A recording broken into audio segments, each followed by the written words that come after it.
Hello everyone, welcome to युक्ति professional classes. इस video में हम कॉन्स्टिट्यूशन ऑफ इंडिया के आगे के पार्ट देख रहे हैं। अगर आपने मेरे चैनल को सब्सक्राइब नहीं किया तो मेरे चैनल को सब्सक्राइब शेयर लाइक ज़रूर करिए। चलिए स्टार्ट करते हैं। Law declared by the supreme Court is binding on. जो सुप्रीम कोर्ट द्वारा घोषित विधि है वो किस पर बाध्यकारी होगा? तो ये all court in India, India में जितने भी कोर्ट है सब पे लागू होगा। तो धारा अनुच्छेद 141 में बोला है सुप्रीम कोर्ट द्वारा घोषित कानून भारत के सभी न्यायालयों पर बाध्यकारी है। नेक्स्ट है सुप्रीम कोर्ट में पास एनी डिक्री और ऑर्डर फॉर। सुप्रीम कोर्ट किस उद्देश्य से कोई भी आदेश या डिक्री को दे सकता है? तो ये पूर्ण न्याय के लिए, कंप्लीट जस्टिस के लिए वो दे सकता है। आर्टिकल 142 सब आर्टिकल 1 में बोला है कि सुप्रीम कोर्ट में pass any order necessary for doing complete justice. Orders of Supreme Court are enforceable. Supreme Court के आदेश कहाँ लागू होते हैं? तो ये पूरे भारत में, थ्रू आउट इंडिया। आर्टिकल 142(1) में बोला है कि सुप्रीम कोर्ट के जो ऑर्डर है वो इन्फोर्सेबल थ्रू आउट इंडिया है। Supreme court has power regarding. Supreme court को किस विषय में शक्ति प्राप्त है? तो व्यक्तियों की उपस्थिति, डिस्कवरी ऑफ डॉक्यूमेंट्स और पनिशमेंट फॉर कंटेम्प्ट, तो अवमानना दंड, तो इन सभी के लिए पावर है। आर्टिकल 142 सब आर्टिकल 2 में दिया गया है कि Supreme Court can order attendance, discovery, production and punish for contempt. President can seek Supreme Court's opinion under. तो ये है आर्टिकल 143 के तहत। प्रेसिडेंट में रिफर क्वेश्चन ऑफ लॉ और fact of public importance to Supreme Court. Advisory opinion of Supreme Court is, Supreme Court की सलाहकारी राय होती है, non binding. Article 143 advisory opinion is not binding, only persuasive. सलाह ये बाध्यकारी नहीं है। All authorities must act in aid of. सभी प्राधिकरण किसकी सहायता करेंगे? तो ये सुप्रीम कोर्ट की करेंगे। आर्टिकल 144 में बोला गया है कि all civil and judicial authorities must act in aid of Supreme Court. Article 144(8) dealt with 144(a) किससे संबंधित है? तो ये वैलिडिटी ऑफ लॉज, कानून की वैधता से संबंधित है।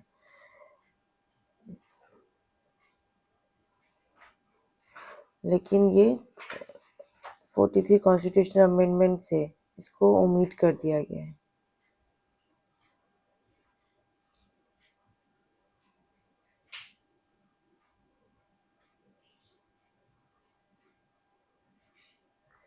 Supreme Court can make rules with approval of president. Article 145 sub article 1 में बोला गया है कि राष्ट्रपति की स्वीकृति आवश्यक है इसमें। मिनिमम नंबर ऑफ जजेस फॉर कॉन्स्टिट्यूशनल इंटरप्रिटेशन इज। संविधान की व्याख्या हेतु न्यूनतम न्यायाधीश की संख्या है।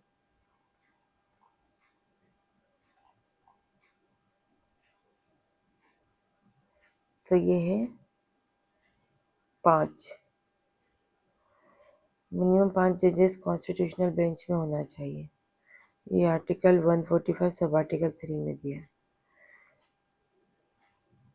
Judgement of Supreme Court shall be delivered. सुप्रीम कोर्ट का निर्णय कहाँ दिया जाएगा? In the open court. Article 145 sub article 4।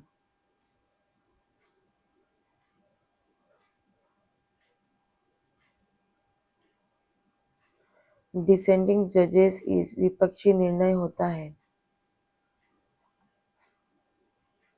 Allowed. अनुमत. Judge may give dissenting opinion. Officers of Supreme Court are appointed by. तो ये chief justice of India appoint करते हैं. आर्टिकल 146 सब आर्टिकल 1 में बोला appointment by chief justice of India. Administrative expenses of Supreme Court are charged on Consolidated Fund of India. Article 146 sub article 3 Bharat की संचित निधि पर है. Substantial question of law includes interpretation of. महत्वपूर्ण विधि प्रश्न में क्या शामिल होगा? Constitution, Government of India Act, Indian Independence Act, all of the above.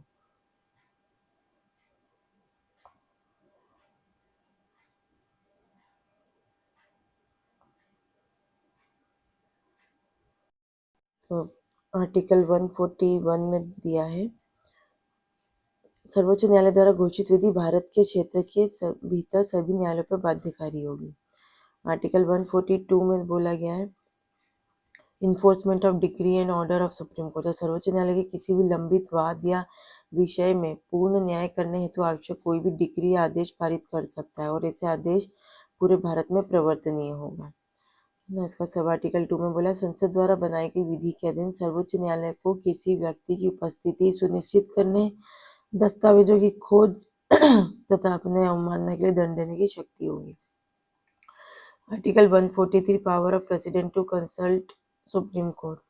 तो यदि विधि या तथ्य का, तो ये ध्यान रखिएगा, विधि या तथ्य का कोई महत्वपूर्ण प्रश्न, सार्वजनिक प्रश्न उत्पन्न होता है तो राष्ट्रपति उसे राय हेतु सर्वोच्च न्यायालय को भेज सकता है और न्यायालय सुनवाई के बाद अपनी राय देगा.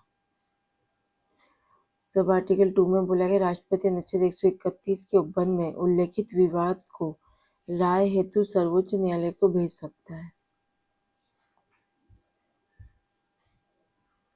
Article 144 authorities to act in aid of Supreme Court. तो भारत के सभी सिविल एवं न्यायिक प्राधिकारी सर्वोच्च न्यायालय की सहायता में कार्य करेंगे. 144A ओमिटेड है. Article 145 rules of court. तो पहला इसका जो बोलता है सर्वोच्च न्यायालय राष्ट्रपति की स्वीकृति से अपनी प्रक्रिया एवं कार्यविधि हेतु नियम बना सकता है. फिर इसका नेक्स्ट है न्यायालय के समक्ष प्रैक्टिस करने वाले से संबंधित नियम. इसके अंतर्गत क्या क्या नियम है वो. बी क्लास में अपीलों की सुनवाई एवं समय सीमा से संबंधित नियम. सी मौलिक अधिकारों के प्रवर्तन की प्रक्रिया से संबंधित नियम. डबल सी अनुच्छेद 139A के अंतर्गत कार्रवाई से संबंधित नियम. और डी में दिया है अनुच्छेद 134(1)(c) में की अपीलों से संबंधित नियम.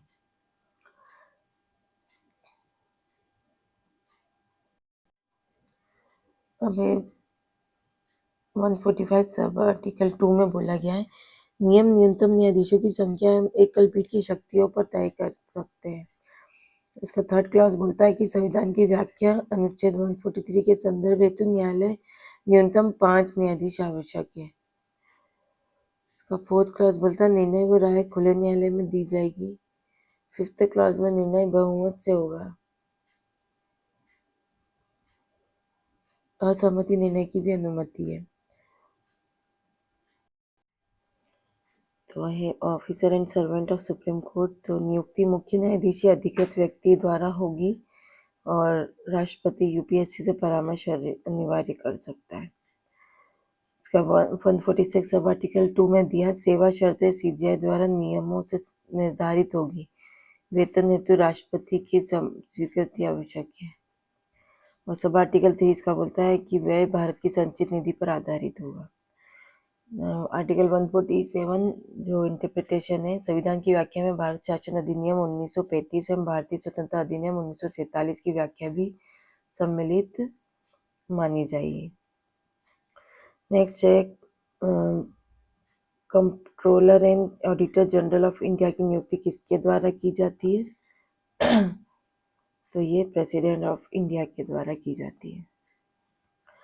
आर्टिकल 148 सब आर्टिकल 1 में सीएजी की नियुक्ति राष्ट्रपति द्वारा अपने हस्ताक्षर व मुहर से की जाती है।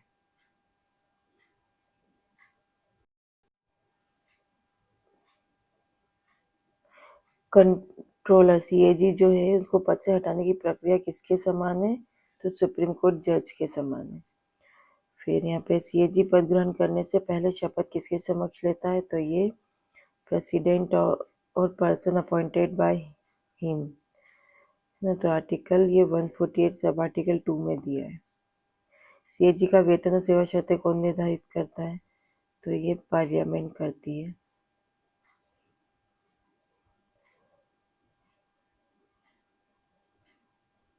सीएजी के वेतन और पेंशन के संबंध में कौन सा कथन सही है कि अपॉइंटमेंट के बाद डिसएडवांटेजेस में नहीं बदली जा सकती है?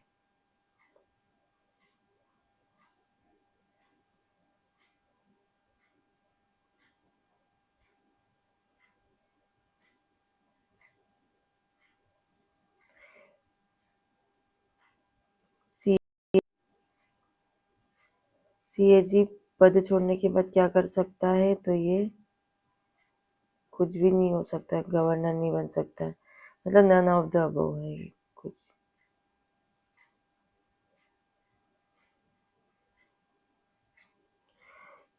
Indian audit and accounts department की सेवा शर्तें कौन तय करता है? तो president after consultation with CAG. ये आर्टिकल 148 सब आर्टिकल 5 में दिया गया है। चलिए आज के लिए इतना ही, मिलते हैं नेक्स्ट वीडियो में। Thank you. वीडियो को लाइक ज़रूर करिएगा।